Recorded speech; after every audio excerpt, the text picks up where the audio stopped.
Mes chers signes de terre, je suis désolée, on a eu une petite interruption, mais me voilà de nouveau. Donc j'en étais à l'as de coupe avec le 10 de bâton. Voilà, il y a encore du chemin, c'est lourd, mais on voit le bout.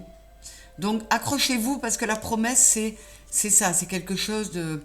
L'as de coupe, c'est oui, l'abondance. Tous les as sont des nouveaux départs, mais l'as de coupe, c'est vraiment quelque chose de émotionnellement euh, très doux, très prometteur. Alors, dessous, j'ai la reine d'épée et le 9 de bâton. Donc, le 9 de bâton, c'est... il faut être persévérant pour... Vous voyez, on a le 9 et le 10. Hein. Pour arriver là, il faut être persévérant, mais il ne faut pas être persévérant en... Comment dire? En s'obstinant sur certaines choses. Euh, il faut être persévérant mais pas obstiné. Quand on voit que quelque chose ne fonctionne pas, il faut laisser faire. La reine d'épée, elle est intransigeante. Elle est très carrée, trop même, parfois. Et on vous dit qu'il faut arrondir un peu les angles pour vous permettre d'arriver au bout du chemin, de terminer ce chemin en allant vers l'as de coupe. On vous dit que la reine de coupe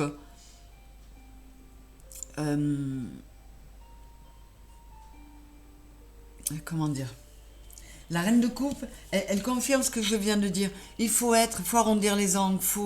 Quand on voit que ça bloque d'un côté, eh ben on essaie autrement. Et on essaie aussi d'être bienveillant avec soi-même et avec les autres. Dans des valeurs beaucoup plus douces, beaucoup plus douces et bienveillantes. Je ne sais pas comment. Et euh, avec le 5 de coupe, on vous demande, alors c'est encore le 5, c'est encore le changement qui va bouger et qui va aussi vous obliger à vous libérer des regrets, à ne pas vous arrêter à certaines déceptions, à ne pas vous obstiner à tout prix et à vous entêter sur des choses qui ne valent plus la peine. Donc on tourne le dos à tout ça et on essaie d'avancer. Et qu'est-ce que j'ai sous le roi de coupe? Sous la reine de coupe, j'ai le roi de coupe, vous voyez. Donc ça va monter en puissance. Il faut vraiment être dans quelque chose de plus doux, de plus arrondi. À côté, j'ai encore un 5, donc c'est vraiment du changement, mais le 5 d'épée, on est un peu désabusé, oui, il y a un peu de déception, mais on vous dit, t'as perdu la bataille, mais t'as pas perdu la guerre, donc ne baisse pas les bras, accroche-toi sans trop t'obstiner. Faut être persévérant, mais pas obstiné, pour réussir à arriver en haut de la colline, là. Voilà, c'est très très cohérent encore une fois. Ensuite, ça je l'ai vu. Alors la chapelle, c'est sagesse, méditation avec la grange, patrimoine et bien. Dessous, invitation, hospitalité, compromis et nécessité. Alors là, encore une fois, moi ça me parle très clairement de... On parle de nécessité de faire des compromis, on vous parle de sagesse, de méditation, patrimoine, bien, invitation, hospitalité, on vous demande d'accueillir les changements à venir. Alors encore sur le 28, suite et de 10, on est sur le 1. On vous demande d'accueillir les changements avec bienveillance, les bras grands ouverts, de faire preuve de sagesse parce qu'on ne peut pas faire autrement. La fatalité est là, on ne peut pas faire autrement et puisque on se rend compte que c'est comme ça, eh bien, au lieu de s'obstiner et de s'arc-bouter, un petit peu comme le ferait le 9 de bâton, eh bien, il faut être davantage dans le compromis. Et on ira de ce fait vers la lumière, vers quelque chose, vous voyez, ce orange et ce jaune, c'est beaucoup plus lumineux.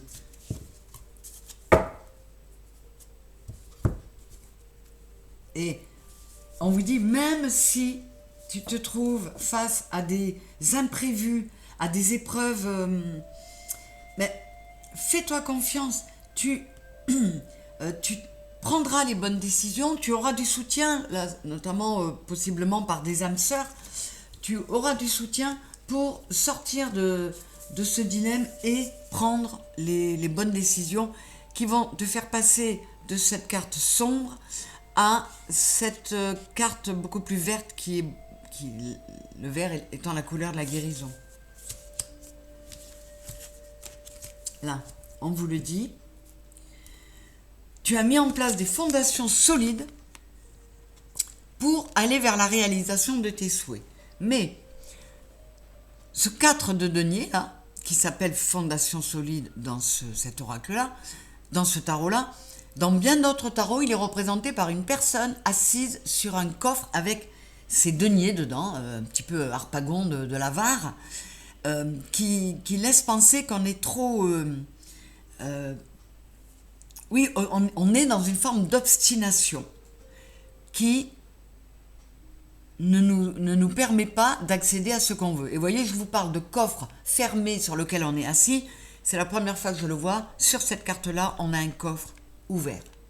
Donc, si vous ne vous obstinez pas, si vous ne campez pas sur vos positions de façon déraisonnable, si vous acceptez les changements qui viennent, parce qu'il va y en avoir, et on va tous passer par là, et on n'aura pas le choix, d'autre choix que de mettre de l'eau dans son vin. Je n'ai pas la tempérance là, mais c'est tout à fait ça. Et surtout d'accepter les choses, de faire plutôt le dos rond que d'opposer la résistance. De faire le roseau qui plie sans casser plutôt que le chêne. Vous voyez ce que je veux dire? Donc il y a vraiment de belles choses à venir. Et c'est dingue. Il y a vraiment de belles choses à venir. Et là, on vous le répète. Là, on est de nouveau sur le 9 de bâton. Oui, vous devez défendre les biens que vous avez acquis durement. Oui, vous devez tirer profit de vos expériences. Mais en mettant fin à cette souffrance, à ce mental qui vous bouffe, hein, on vous demande de... Oui, c'est ce que je disais, de ne plus vous obstiner dans quelque chose de rigide. Soyez beaucoup plus souple avec vous-même, mettez fin à tout ça, et ça va vous amener à quoi? Au nouveau commencement et au soleil. On est sur la carte du fou qui à un moment donné, arrête de réfléchir et fonce. Et ça nous mènera au soleil. Parce que ça ne sert à rien d'être dans les regrets. On est de nouveau sur le 5 de coupe de tout à l'heure. D'être dans les regrets de ce qui est passé, de ce qui... On ne peut pas revenir dessus. Donc il faut opérer les changements impérativement qui nous font sortir de cette sensation de conflit, de défaite et de négativité. Hein. Il faut opérer les changements, on a du 5, on a du 5. C'est encore une fois tellement cohérent que j'en suis vraiment époustouflée à chaque fois. Donc ce sont de bons messages. Moi je vais retenir la leçon, hein, puisque je suis Capricorne. Et pour préciser un petit peu, je vais vous tirer un arcane majeur du tarot des archanges et une carte de Kami et Yokai pour vous donner l'énergie principale par signe, l'énergie dans laquelle, oui, qui se comment dire, particulièrement prégnante pour vous, et puis une carte qui sera davantage un petit conseil. Je fais ça de suite.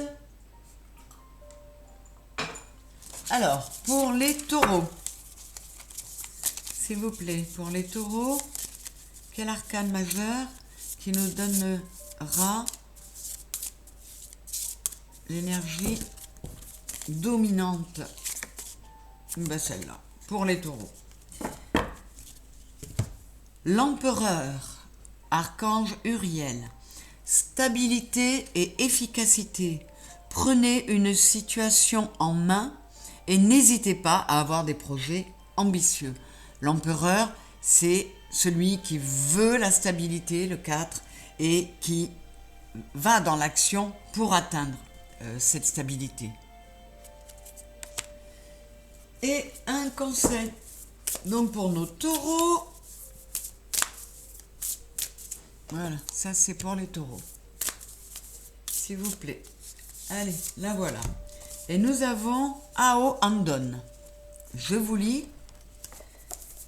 Alors, on est encore sur le 34, c'est le 7. Hein.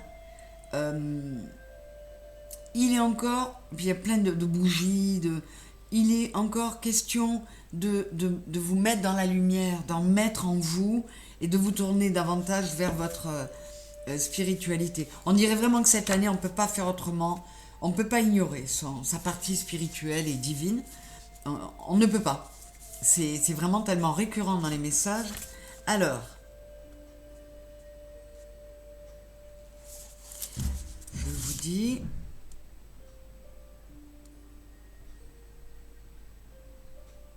Alors, le Awandon, il va vous dire de ne pas vous laisser dépasser par vos peurs. Lui, c'est la manifestation, la matérialisation physique de vos peurs. Donc, on vous dit, détache-toi de tes peurs, de tes inquiétudes. C'est très important quand on est sur une forme d'avertissement. Détache-toi aussi des peurs des autres. Sois... Comment dire ? Ne te laisse pas atteindre par la peur des autres. Ne laisse pas les autres déteindre sur toi. Hein. On vous dit que la couleur bleue de ce personnage exprime la méchanceté et la peur. Donc, ne vous laissez pas atteindre par les peurs et les méchancetés qui pourraient vous venir de l'extérieur et ne laissez pas la prise à vos peurs à vous. Donc, on calme le mental au maximum. Et quand on a des idées noires ou négatives, on met de la lumière. Voilà pour mes taureaux. Pour mes vierges, petite précision. Alors, les vierges, pour ce mois-ci, votre énergie dominante avec un arcane majeur du tarot des archanges. Voilà. Ah, il y en a deux. Eh bien, je prends les deux. Alors, pour la Vierge, nous avons la force. L'archange Ariel, c'est la 11. Donc là, on vous dit encore une fois, hein, la dualité, il faut qu'elle soit harmonieuse en vous. Il ne faut faire aucun passage en force. Il faut faire tout en douceur. Vous exprimer avec grâce, à travers la gentillesse. Ayez davantage confiance en vous et sachez pardonner. Voilà ce qu'on vous demande là. Et les amants avec l'archange Raphaël, qui est l'archange de la guérison. Alors les amants, l'amoureux dans le tarot, c'est les amoureux bien sûr, mais aussi il y a toujours une notion de choix. Et là on vous dit que pour choisir, écoutez votre cœur.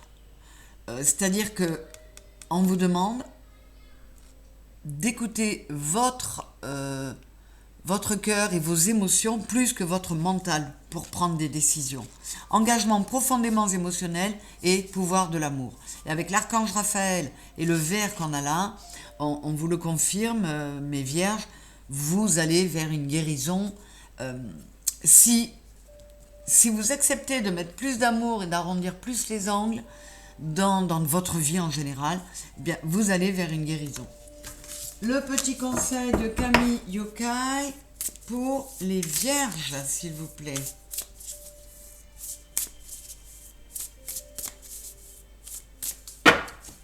Allez, une qui se détache, une qui tombe. Comme je n'en veux qu'une. Hop, allez, c'est toi. Et nous avons coup d'âne. Alors, 9 et 6, 15, 5 et 1, 6, on est encore sur une notion d'amour. On vous le dit, soyez beaucoup plus dans les rondeurs, dans l'amour, dans la bienveillance, dans le pardon, la gentillesse. Alors, coup d'âne. Cette carte souhaite vous préparer à un tournant. Pour connaître la nature de celui-ci, il faudrait tirer une autre carte ou prendre en compte le reste du tirage. Donc là, ne serait-ce que ça, hein, vous avez un tournant à prendre et on vous dit, les vierges, de le prendre pas dans le passage en force, mais dans les rondeurs et dans la douceur. Bien qu'il puisse parfois annoncer une phase désagréable, il reste considéré par les Japonais de manière positive, car il symbolise l'honnêteté et la franchise, qui, pour moi, résonne très bien avec ce qu'on vous dit d'être davantage dans la gentillesse, dans le pardon, dans l'amour. En étant honnête et franc, on fait montre de tout ça. Dès qu'on n'est plus dans le mensonge, dans la manipulation, donc c'est assez cohérent. Il vous rappelle que les choses passent, bonnes ou mauvaises, et que tout fonctionne par cycle. Mais Vierge, on vous précise de prêter attention aux signes, aux coïncidences, aux synchronicités, car il y a des messages pour vous en ce moment, mes Vierges. Voilà, et maintenant pour les Capricornes, tintin. L'énergie dominante pour les Capricornes avec un arcane majeur du tarot des archanges, s'il vous plaît. Hop, c'est toi. Ah ben il y en a deux aussi. Comme pour les vierges. Alors, de nouveau la force. Ça j'adore. Et l'empereur comme les taureaux. Ah, ça résonne bien, c'est génial. Donc, ben, la même chose, hein, les Capricornes, on vous demande d'aller vers de la stabilité, de prendre les situations en main, de ne pas hésiter à être ambitieux dans vos projets et d'y aller. L'empereur, c'est l'action. On vous demande d'être efficace dans tout ça pour atteindre cette stabilité dont vous avez tant besoin. On vous dit que vous en avez la force, que vous en avez la capacité, on vous dit d'avoir confiance en vous, de ne plus être dans une dualité qui va vous déséquilibrer, et un peu comme pour les vierges, pas de passage en force. Mais là, c'est davantage, on vous dit, aie confiance en toi, tu en es capable. Tu es capable d'incarner l'empereur. Oh, c'est chouette cette résonance entre les signes. Alors, avec le Kami Yokai pour les Capricornes. Non, je prends celle-là. Allez. Oh, il s'appelle comme ça. Oh. Bon, on est sur le 1, encore une fois, notion de nouveau départ, renouveau, redémarrage. Cet animal est l'incarnation de la pureté. Cette carte indique une période particulièrement propice, un temps de repos et de recueillement. Il est temps de vous tourner vers le sacré, vers l'unité. C'est ce qu'on nous dit depuis des semaines. Car à l'origine, O était un couple. Le mâle O représentait le yang et la femelle O, donc O avec un H pour le mâle, O sans H pour la femelle, symbolisait le yin. Donc, mais pareil, les énergies de la pleine lune, elles n'arrêtent pas de le dire. On vous demande de réunir vos polarités pour avoir en vous les deux principes, mais équilibrés. D'accepter vos parts d'ombre, de valoriser vos parts lumineuses. Cet animal est donc la preuve de la fin de la dualité et de la séparation. C'est dingue, c'est ce qu'on vous dit. Arrêtez avec... Et pour tous les signes, c'est valable, ça. Il faut arrêter d'être dans avec deux polarités qui sont en duel et en conflit. Il faut harmoniser ces deux polarités. O est un exemple à suivre en même temps qu'il est un heureux présage pour l'avenir. Il peut par extension également symboliser l'âme sœur. Donc, il est possible qu'il y ait des rencontres. Pour moi, l'âme sœur, je vous l'ai déjà dit, c'est une âme qui fait partie de notre famille d'âme. Donc, c'est pas forcément sur le plan amoureux. Moi, je ne l'entends pas dans ce sens-là. Mais ça peut vouloir dire qu'on est dans une période, et c'est le cas, et c'est vrai, où les familles d'âmes se réunissent. Donc, il peut y avoir de belles rencontres, l'occasion de réunir des êtres qui ont été séparés ou des âmes qui ont besoin de se retrouver pour être beaucoup plus efficaces ensemble, pour aller vers cette stabilité dont on nous parle. Écoutez, c'est très chouette encore une fois. Ça demande du boulot, faut qu'on remonte nos manches, on le sait. Qu'on essuie la sueur du front et qu'on ne lâche rien, mais pas dans l'obstination. On ne doit rien lâcher dans l'aspect persévérance. Voilà mes signes de terre. Je vous embrasse très fort et je vous dis à très bientôt, j'espère.